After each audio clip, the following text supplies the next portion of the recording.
श्रीमन्नारायण नारायण नारायण ओम नारायण नारायण नारायण ओम श्रीमन्नारायण नारायण नारायण ओम नारायण नारायण नारायण ओम श्रीमन्नारायण श्रीमन्नारायण नारायण नारायण ओम नारायण नारायण नारायण ओम नारायण नारायण नारायण ओम श्रीमन्नारायण नारायण नारायण ओम नारायण नारायण नारायण ओम श्रीमन्नारायण नारायण नारायण ओम।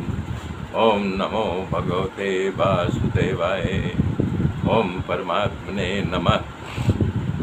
मेरे मित्रों, मैंने कल बताया था कपिल भगवान माता देवकी कर रहे हैं कि बालक माँ के घर में रहता है तो नाना प्रकार के कष्टों को सहता है, उल्टा लटकाया गया रहता है घर में।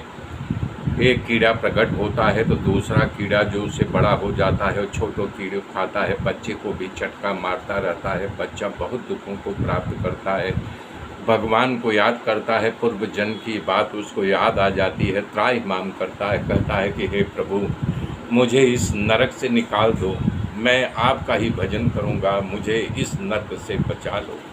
प्रार्थना करते करते 9 महीना बीत जाता है। 10वें महीने में हवा के वेग से वो शिशु गर्भ से बाहर निकलता है। गर्भ से बाहर निकलते में बड़ा कष्ट होता है, भयानक दर्द को पाता है। वो जैसे ही बाहर निकलता है बेहोश हो जाता है, उसका निशान थोड़ी देर के लिए अवरुद्ध हो जाता है, फिर उसको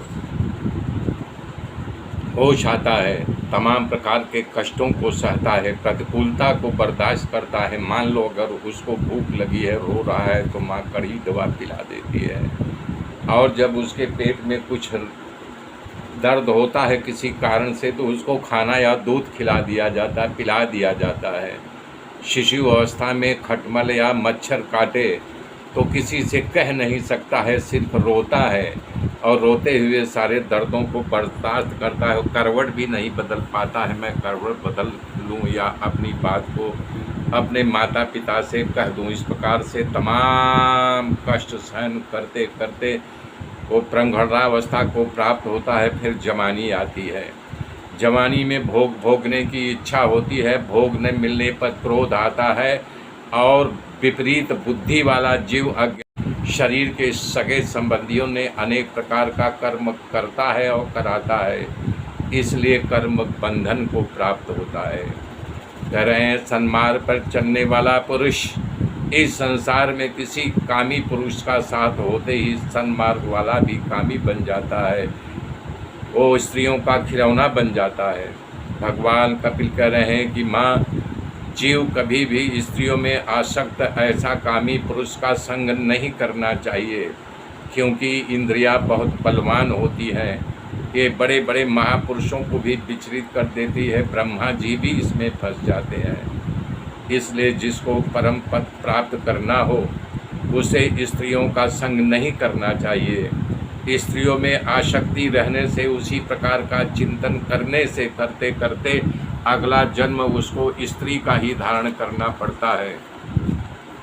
जैसे पारदी मिर को फंसाने के लिए संगीत का आलाप करता है तो उसमें सिर्फ केवल मृग ही फंसता है, लेकिन इसमें स्त्री पुरुष दोनों प्रेम प्रलाप में फंसते हैं, दोनों की मृत्यु होती है।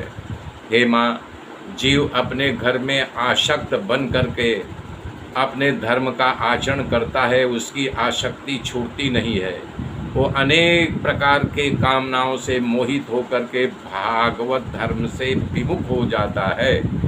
तब वो देवताओं और पितरियों को पूजन करता है। देवता अनेक कामना के पूरा करने के लिए अलग अलग देवता हैं, तो मुझे प्राप्त करने का प्रयास नहीं करता है। वो जिस देवता को भजता है उसी को प्राप्त करता है, उसे चंद्रलोक या स्वर्ग प्राप्त होता है। जब उसका यानी कि पुण्य समाप्त हो जाता है तो प्रिय धरती पर ढकेल दिया जाता है, फिर जीवन और मृत्यु के चक्कर में फंसा रहता है, तो भगवान को प्राप्त नहीं होता है।